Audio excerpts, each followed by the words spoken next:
Hey everyone, it's the interview queen Alicia Atout here, and it is my absolute pleasure to welcome you to my interview with Kamal Elgargni. Hello, Hello, Alicia. How are you doing? I'm good. How are you? Well, not too bad. We just surviving through all this, the pandemic, but we're getting through it. We're getting through it. Right, I was gonna ask, like, how's life in these crazy times going for you? I know a lot of people had to adjust a ton. Some people kind of eased into it really easily. So, what was that kind of like for you? Well, it's not easy. And as I've got like a family, I've got 4 kids and all at home and not at school. And it's been very difficult for me, especially with my prep for the Olympia. The gym like is closed, but I'm lucky I've got my own gym. So that allows me to do my prep, but mentally as a business close and that, but it's been difficult. It's really difficult. I know a ton of people have kind of been trying to cope by picking up new hobbies. Some people are turning to baking, some people are just watching tons of television. So, especially having like your adorable kids around all the time in your family, what have been some of the things you guys have turned to just to let the days pass a little bit quicker? Yeah, it is. To be honest, now, I mean, my kids, every time now I go out, Dad, where are you going? Dad, where are you going? Because they used to be in the house all the time. And now if I Yeah. go, oh, you've been out, why are you going out again? I said, sorry, we're going to get back. I But promise I'll be back. yeah, it is nice to be with the family and spend more time, to be honest, with them and that. But it's just like with my situation as to prep for the Olympia, and it's not easy. It's not easy. Well, just speaking to prepping for the Olympia this December, you're of course an Olympia 212 and Arnold 212 champion, which are such incredible accolades. It's literally the two biggest competitions you can be in, and you have accomplished so much in both. So, have you always been a really seriously competitive person, or did that all come in when you actually had to start training for bodybuilding? No, to be honest, I've been bodybuild since '94. That's so '93, and my first competition was '93. That was back home in Libya. So, and I've been competitive since then. I've always wanted to be a champion. I've always wanted to do things to reach to the top, and I want to be like a bodybuilder. I want to be at the Olympia stage. And to be honest, I did make it after all that struggling. Leave home early, young, like 23 years old, leaving Libya and gone to Malta, from Malta to UK, and then around the world. It's just like, Crazy. yeah, it is. And I won a lot of shows even when I was like an amateur. I won about 10 times world champion, Asian champions about 10 times. I won the European. I won a lot of shows. And then when the time came, the right for me to be a professional, take my pro, which is my first pro show was the Arnold. And on my first pro show to win the Arnold 212, that's an amazing achievement. As a first pro show, you win as well. I won my first show as an amateur in Libya, and I won my first pro show in the Arnold, which is the second Not biggest show. not bad. Oh yeah, it is, especially for my age, and I'm getting on at the moment. And it's like, yeah, and then come third at the Olympia, which is the biggest show the first year, and then last year to win the title. It's been a great after all that struggle, all them years and everything. And I think yes, I made it, and I am Mr. Olympia. I'm proud of that. You have to be. I mean, I want to discuss, of course, the upcoming Olympia, as we briefly mentioned, is happening this year in December. It's just right around the corner, literally months away. And when you won that championship last year, you were just so happy on stage. Every interview I saw, like you were just smiling ear to ear, and that smile did not leave your face. So, what kind of was running through your mind when they announced your name? I know for some people, their brains just kind of go blank. Some people almost see their journey flash before their eyes and now they're there. So, what was it for you? It's because you see, as for me, when they mentioned that name, it just like what I said. It's been a very long, like a, s- a long, a lot of a story behind it. It just me because me leaving home, and I just like struggled a lot and everything. And then they mentioned your name, what you've dreamt for, and then you got the title as Mr. Olympia. It didn't hit me at the beginning, to be honest, the same day, but it is me. And I was like, even like before they announced me, because announced the second guy, which is Dirk Lansford, they announced he's the second. So that's the competition between me and him. And then straight away, I don't know, just straight away went to the middle, said, hey, hey, wait. They need to announce your name first. But I said, I'm winner. I won. So I had to get back. But yeah, it's been so grateful. It's not just for me, just like for my family, for my kids, especially for my wife. And the one she's been like doing all my food and she's cooking all my meals every day for 15 years. I mean, my dad, my mom, I mean, they're so proud because when I left home, they don't want me to leave home. And you know, when you leave your family at a young age, it just like they don't know what you're doing. Are you going to make it? Are you not? So it means a lot, even for like my crowd, my fan back home in Libya or the Arab area and the Africa. It's so big for them as well, as I am the first Arab to win the title, the 212 Olympia in the history. So it is like when you see the comments, what they do, and all these comments, it's yes, it means a lot, and that's why this year I'm really hungry to do it again for them and to make them more proud.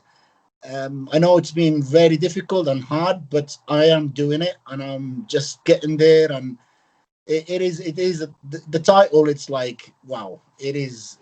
I mean, you know what is it when you achieve something that you really wanted to have, and you It means achieve it. everything. Oh God, yes. It's so amazing hearing you talk about it because you're clearly so passionate and you've tasted that win. So to Oh, get back up on that stage in December, I mean, do you find that there's more pressure to win this time to retain that 212 championship? Or do you find that it's more difficult the first time you went up there because you actually had something to prove being like a big pro show? to be honest, it wasn't that pressure the first time because I've never won it. So yes, I wanted to win it, but now because I mean, to win is easy. To defend, that's where it's difficult, especially with the pressure when you get from your crowd. They've seen you, they wanted that title again. And I was like, I'm being getting like comments from now, Kamal, you need to bring that again home. We need the second one. We need this, we need that. It is a lot of pressure. To be honest, I've been training even harder. I started my prep earlier, which is we thought it's going to be September. So I started, normally my prep is like 6 months. But this year, as we started early, as I think it's November we started. So I said, we will give myself Wow. 10 months, 11 months, as we thought it's going to be in September. But everything what happening now, it's almost year and a bit is going to be until we I reach think September. that can work in your favor. Yeah, it is. To be honest, it is working in my favor. I look really good now, bigger than before. I think I improved some week, whatever points that I want to improve. But yes, it's longer. I'm feeling it now. Like yes, it is harder, but I'm gonna do it. I'm really gonna do it for my crowd, my fans, my family, my kids. So I'm doing it for all the people, everybody that loves me and follows me and believed on me and trusted me. Yes. It's really sweet how much you mention your family and your wife and kids. And I'm kind of curious, what do your kids think of the whole thing, seeing their dad looking like this comic book superhero, looking obviously very different than a lot of the other dads out there? Like, what do they think about all of it? The ones that are old enough to. Oh, they're so proud. I can see it. I mean, it's I'm so happy because they look up to me all the time, and it's my dad, and they're happy when I go because I do social with them all the time. But my son, he plays football, so I go to school and pick them up, and they feel happy when they see their dad. The other like boys or the other in the schoolmates or whatever, they see they're that big muscly, and yeah, he's my dad. It's nice. I know how does that feel. I've always, yeah, I want them to see me as they be proud. They know, they see the hard work I put, and it's like my especially my daughter, like if every now and then sees me eating like something like is not normally, she sees me, oh, that's not healthy, dad, that's not healthy, you shouldn't be. I said, shut up and let me eat it. I don't Oh want my, you, I don't want you on top of my head she as well. cares. Yeah, they used to me all the time, bless them. I mean, I do. It's our sport is a selfish sport. Okay, I don't go with them out as to eat at the restaurants because I had to eat at home. I had to eat like my meals. I have to eat every 2.5 hours. So there is no time for me. Even I go with them, but I'll have to take my food with me. Here in England is not the same as in America. Like you could find a proper food, like proper grill. It's all like it's not. I wouldn't feel happy. I wouldn't feel comfortable to eat outside. So it's like most of the time, and then they say, oh, okay, we don't want to go. My dad is like, okay, we stay at home, and I did take a lot of much of their time, but they've always supported me. They've always want me to do. I mean, even when I go to the show, they send me messages and like that. Yeah, we proud. Please win for us on this. So it is nice. It's a nice feeling. Definitely nice feeling. That's amazing. And of course, there's such a driving force behind the reason you want to succeed. And you've mentioned before how when it comes to social media, a lot of people, especially going into those first pro shows, were mentioning like, we might think Kamal's too old to compete, yet alone win, which is obviously trash because you proved them all wrong. That, But of course, was that doubt of others in a way kind of another driving force to get in great shape and just prove them all wrong? Like, did that kind of bug you and you were like, okay, time to show them up? oh yeah, this is to be honest. This is one of the things. I mean, I've been lucky. Thank God. I mean, I've got the genetic, and I mean, I've been doing maybe. I do careful in my training, my diet. I'm quite tough. I'm quite really like hard on myself. So I see other bodybuilders. They do let themselves like they eat crap and they eat like it's not the way it should be. But I'm me 24/7 all year around. I eat healthy. I try to look after myself, and I don't really go mad even with my training. I train with my head, not like see just lifting weights and that. So Right. all to do with technique, feeling the muscle, get the fullness and that. So that's why, thank God, I don't have any injuries, and I've been actually training to all these years. Um, it works to me. So you need to use your head, definitely. You don't want to, like these days we see like guys, they see go to the internet, they watch what they train, and they're trying to do the same, the copy. No, it's not like that. It's that's why when they ask me what's advice, I said you need to get a coach, a trust coach, to get you through your training. If you want to be a bodybuilder, they will let you know if you have the genetic, firstly. And I'm sorry, there's a lot of coaches at the moment, they just want your money. Oh, no worry, you will be good. You will be, and then they will push in other stuff as well. They're trying, but if you haven't genetic, it's going to be difficult to be a bodybuilder.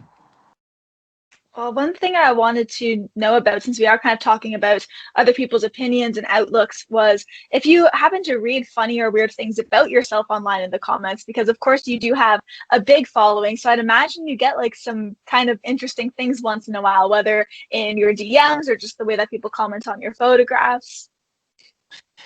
I mean, I do have a lot of funny sometimes comments and all that, but I don't really take them. It's I like all the comments, whatever people, they've got their different opinions, but for me, my goal, I know where's my goal. I know what I'm gonna do. I don't want to listen to no one, and I know 100% what do I need to reach and achieve as well.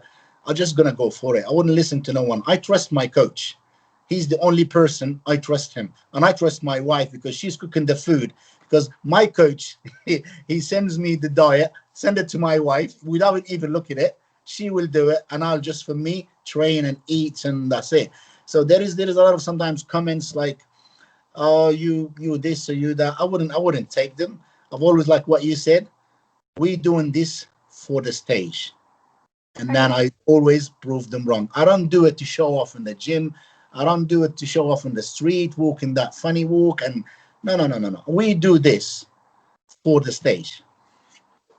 Well, I'm really excited to see you back on that stage this December at Mr. Olympia. I wish you the best of luck, and I want to say thank you so much, Kamal, for taking the time and for coming on here to talk today.